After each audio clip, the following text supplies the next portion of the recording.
Hello, আসসালামু আলাইকুম guys. আপনারা সবাই কেমন আছেন? আশা করি সবাই খুব ভালো আছেন। আমিও ভালো আছি। তো আজকে আমি শীতকালীন সবজি দিয়ে মাছের ঝোল দিয়ে রান্না করব।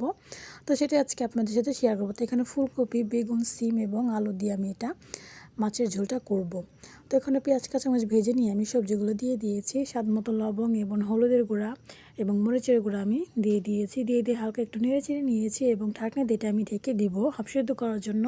তো কিছুক্ষণ অপেক্ষা করার পর আমি ঢাকনাটা এখান থেকে উঠিয়ে নিয়েছি। উঠিয়ে নিয়ে এখানে আমি পরিমাণ মতো পানি এবং মাছ কিন্তু দিয়ে দিয়েছি। তো দেখুন ফাইনালি কিন্তু তরকারিতে বলক এসে গেছে। তো এখানে আমি সচপাতা দিয়ে দিচ্ছি।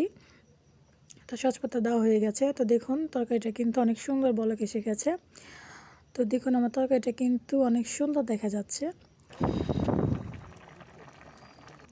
আলহামদুলিল্লাহ আমার কিন্তু ফাইনালি মাছের ঝোলটা করা হয়ে গেছে। তো আজকের আমার এই মাছের রেসিপিটা কেমন লাগছে এটা আমাকে অবশ্যই কমেন্টে জানাবেন। সবাই ভালো থাকবেন, সুস্থ থাকবেন। আল্লাহ হাফেজ। আসসালামু আলাইকুম।